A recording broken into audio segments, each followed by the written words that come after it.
안녕하세요, 램쌤입니다. 오늘은 우리나라 강수량의 특징을 알아봅시다.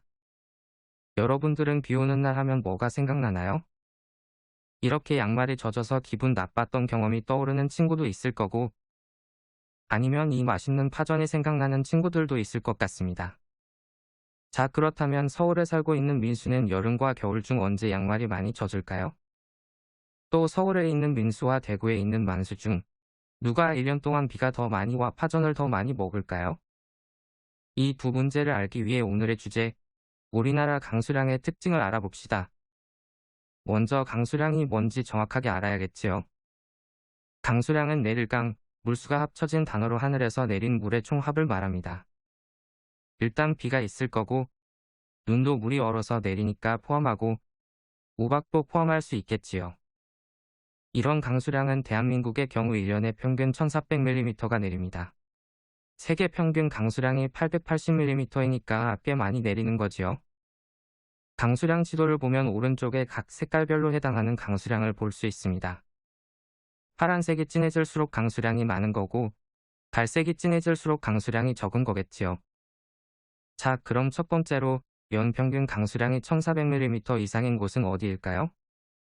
빨간색 박스 안에 색들이 1400mm 이상 비가 오는 지역이지요. 그렇게 찾아보면 동그라미 쳐 있는 도시들이 나오겠네요. 주로 북한 쪽보다는 남한 쪽이 강수량이 많습니다. 두 번째, 연평균 강수량이 1000mm 미만인 곳은 어디일까요? 이번엔 이 네모 박스 안에 새긴 곳들을 찾아야겠네요. 찾아보니 이런 도시들이 나왔습니다. 주로 북부지방에 몰려있네요. 자, 그러면 북부와 남부의 강수량을 비교해보면 북쪽은 강수량이 적고 남쪽은 강수량이 많다고 할 수 있겠습니다. 그럼 우리나라 강수량의 특징은 첫 번째로 이렇게 말할 수 있겠습니다. 자, 이제 지역별로 매달 강수량이 얼마나 되는지 볼까요? 먼저 그래프에서 가로는 1월부터 12월까지 시간을 나타낸 거지요. 세로는 0부터 500mm까지 강수량을 나타낸 겁니다. 위로 올라갈수록 강수량이 많다는 거지요. 그래서 월별 강수량을 이렇게 볼 수 있습니다. 교과서에 나온 4곳의 지역 강수량을 다음과 같이 선으로 표시해 보았습니다. 공통적으로 7, 8월이 강수량이 가장 많네요. 여름에 강수량이 가장 많다고 할 수 있겠네요. 그렇다면 왜 여름에 강수량이 많을까요? 우선 여름이 되면 계속 길게 비가 오는 장마가 옵니다. 또 늦은 여름부터는 태풍도 오면서 비가 많이 내리지요. 이 두 가지 이유로 여름에만 1년 강수량의 절반 이상이 내립니다. 그래서 우리나라 강수량의 특징 두 번째는 여름에 강수량이 집중되어 있다는 겁니다. 반면 겨울에는 어떤가요? 울릉도와 제주도 빼고는 강수량이 매우 적습니다. 거의 안 오는 거나 마찬가지지요. 그러면 딴 데는 적게 오는데 바다 근처인 울릉도나 제주도는 왜 눈이 많이 올까요? 실제로 겨울의 위성지도를 보면 바다 쪽에 눈구름이 몰려 있습니다. 울릉도와 서귀포는 이쪽이라 눈이 많이 내리지요.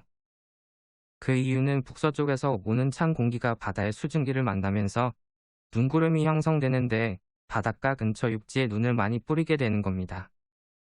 그럼 우리나라 강수량의 특징 세 번째는 겨울에는 해안가 위주로 눈이 많이 내린다가 되겠습니다. 그럼 여름과 겨울 강수량의 차이가 가장 큰 곳은 어디일까요? 영상을 멈추고 한번 찾아보세요. 여름과 겨울의 강수량 차이를 화살표로 나타냈습니다. 한눈에 들어오네요. 울릉도 쪽은 거의 차이가 없군요. 정답은 서울입니다. 서울 같은 데는 강수량 차이가 엄청 크지요. 다른 지역도 기본적으로는 여름과 겨울의 강수량 차이가 큽니다. 여기서 알 수 있는 우리나라가 강수량의 특징 네 번째, 여름과 겨울의 강수량 차이가 크다입니다. 자, 그러면 이런 우리나라 강수량에 따른 사람들의 생활 모습은 어떻게 다를까요? 첫째, 터도듬집입니다. 여름에 강수량이 집중되어 많이 내리다 보니 홍수가 잘 나지요. 그래서 홍수에 대비하기 위해 집을 주변보다 높게 지었습니다. 두 번째, 설피입니다. 겨울에 해안가에서 눈이 많이 내려 걷기 힘듭니다. 그래서 눈 위에서 걸을 수 있게 넓게 만든 신발판을 설피라고 합니다. 세 번째, 오대기입니다. 해안가에 눈이 많이 오다 보니 눈이 많이 쌓이면 움직일 수가 없지요. 그래서 집 바로 앞에 복도같이 만들어 주방이나 화장실을 건너갈 수 있게 만든 집을 오대기라고 합니다. 울릉도 지방에 많은 집입니다. 마지막으로는 강수량의 차이가 크다 보니 봄이나 가을에는 비가 오지 않을 때도 많습니다.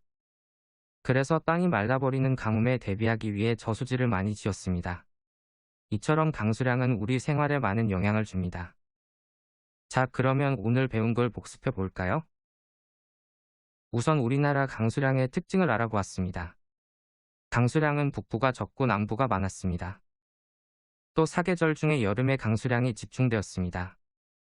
겨울에는 해안가 지방에 눈이 많이 왔지요. 마지막으로 여름과 겨울의 강수량 차이가 매우 컸습니다. 이런 강수량의 특징을 반영해서는 홍수에 대비해 땅을 높인 터도듬집, 겨울에 눈 위에서 걸을 수 있게 만든 설피, 눈 많이 왔을 때 방 밖으로 다닐 수 있게 만든 오대기, 마지막으로 가뭄에 대비한 저수지가 있습니다. 자, 그러면 민수는 여름과 겨울 중 언제가 더 양말이 잘 젖을까요? 네, 여름에 비가 더 많이 오니 여름에 양말이 더 많이 젖겠지요.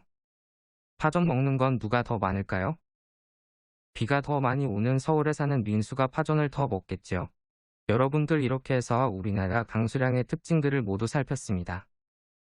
이제 45쪽에 있는 기후그래프 읽는 방법을 잠깐만 알아볼까요? 서울과 서귀포의 기후그래프입니다. 기온과 강수량을 나타낸 거지요. 먼저 왼쪽은 앞에 본 그래프와 마찬가지로 1월부터 12월까지 시간을 나타냅니다. 세로는 2개, 기온과 강수량이 있네요. 위로 갈수록 기온이 높고 강수량도 많아집니다. 이 중 빨간색 선은 기온, 파란색 막대기는 강수량을 나타낸 겁니다. 예를 들어 3월의 기온과 강수량은 이렇게 볼 수 있겠습니다. 그러면 서울의 7월 기온은 24.9도, 8월은 25.7도이니까 이쯤 되겠네요. 이렇게 점을 찍고 선으로 이어주면 기온은 완성입니다. 강수량도 7, 8월을 보면 이쯤 되지요. 그리고 7월과 8월을 막대로 그려주면 이렇게 완성이 됩니다. 영상을 멈추고 서귀포 지역을 한번 해보세요. 서귀포 지역은 이렇게 됩니다. 자, 그러면 문제입니다. 1월에 더 따뜻한 지역은 어디일까요? 1월 기온을 보려면 빨간 선을 보면 되지요. 둘 중에 서귀포 쪽이 더 위에 있으니 서귀포가 더 따뜻한 지역입니다. 두 번째입니다. 연중 기온 변화가 작은 곳은 어디일까요? 연중 기온 변화가 작다는 것은 최고 기온에서 최저 기온을 뺀 차이가 크지 않다는 거겠지요. 보면 서울의 기온 변화와 서귀포의 기온 변화는 다음과 같습니다.